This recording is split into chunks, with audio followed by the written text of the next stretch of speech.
Tere! Täna vaatame, kuidas arhitektuuribüroo saaks välja arvutada oma tunni hinna, kasutades selleks spetsiaalselt loodud tööriista arhitektuuribüroo tunnihinna kalkulaator, mis asub aadressil kalkulaator.arhliit.ee. See on leitav ka Eesti Arhitektide Liidu kodulehelt, teenused ja taotlused menüüst, tunnihinna kalkulaator. Siit lehelt saate täpselt lugeda, miks see sai loodud, kelle poolt ning kes seda toetasid. Link kalkulaatorile asub teksti sees. Me mängime läbi ühe väljamõeldud arhitektuuribüroo, mis on loodud 2 arhitekti poolt. Neil on palgatud vastutav spetsialist, projekteerija ning poole kohaga praktikant. 4,5 töötajat, see on Eesti arhitektuuribüroo keskmine suurus. Alustame.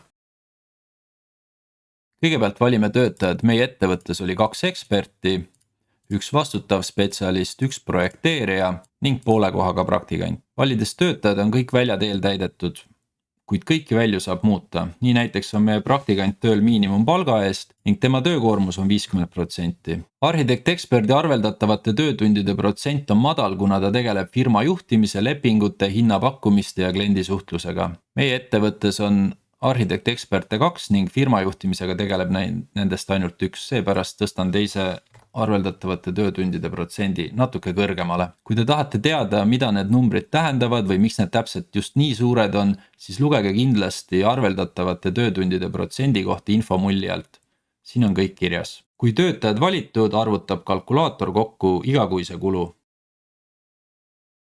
Järgmisena sisestame kontorikulud. Enamlevinud kulud on kalkulaatoris välja toodud ning kulusid saab ka ise lisada.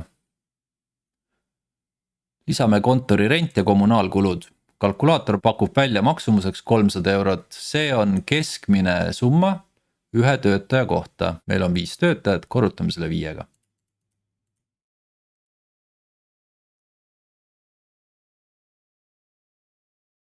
Kui kõik sisestatud, näed kokkuvõtet oma kontorikuludest kuus. Töövahendite lisamine on tehtud väga lihtsaks. Kalkulaator pakub välja nimekirja riistvarast ja tarkvarast. Riistvara osas on eelvalikus näiteks 3 erineva jõudlusega tööjaama, sülearvuti, telefon ja printerid. Tarkvara puhul tuleb valida kasutatavad programmid ning sisestada litsentside arv. Programmide maksumus on juba automaatselt sisestatud. Nimekirjas on enim levinud programmid CAD/BIM projekteerimiseks, 3D mudeldamiseks ja renderdamiseks ning muud vajalikud programmid. Ja kui bürool on mõni töövahend, mida eelvalikus ei ole, siis saab selle ise lisada. Viimases osas lisame muud kulud. Siia läheb kõik, mis eelmisesse kategooriasse ei mahtunud. Raamatupidamine, kindlustus, koolitused, ametiliidu liikmemaksud, turundus ja muu selline.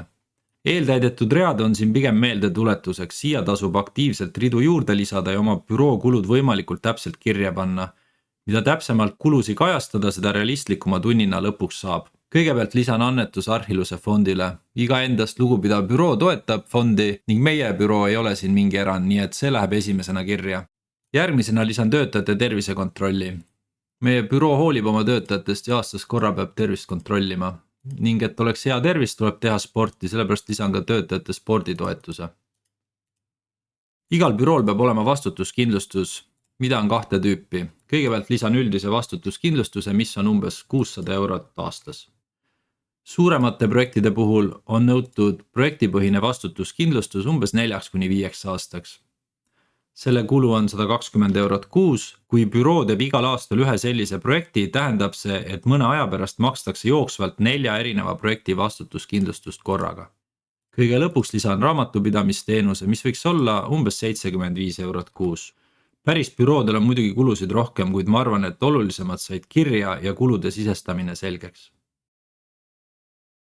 Kui kõik kulud on sisestatud, näed kohe kokkuvõtet oma igakuistest kuludest ning diagrammi, kuidas need jagunevad. Meie näites moodustab tööjõukulu 80% kogu kuludest, mis tegelikult on väga realistlik tulemus. Viimane samm on sisestada kasumimarginaal. Kalkulaatoris on vaikimisi väärtuseks 15% ja see meile sobib. Meie väljamõeldud arhitektuuribüroo tunnihinnaks tuli 74 €. Lisaks tunnihinnale annab tabel hea ülevaate töötundidest. Meie büroo arveldatavate töötundide osakaal tuli võib-olla natuke madal, kuid see on tegelikult päris elutruu tulemus, arvestades, et arhitektid käivad koolitustel, osalevad võistlustel ning projekteerimises on paratamatult pausid, näiteks ehitusloa menetlemise aeg või etappide vaheline periood. Lehe lõpus saad kalkulatsiooni PDF-ina alla laadida, mugav talletada failina või jagada kolleegidega. Ja hea uudis on see, et kõik sisestatud numbrid ja lahtrid jäävad brauseri mällu, nii et kui vahepeal brauseri ajalugu ei kustuta, saad kalkulaatori juurde alati tagasi tulla ja jätkata sealt, kus pooleli jäid.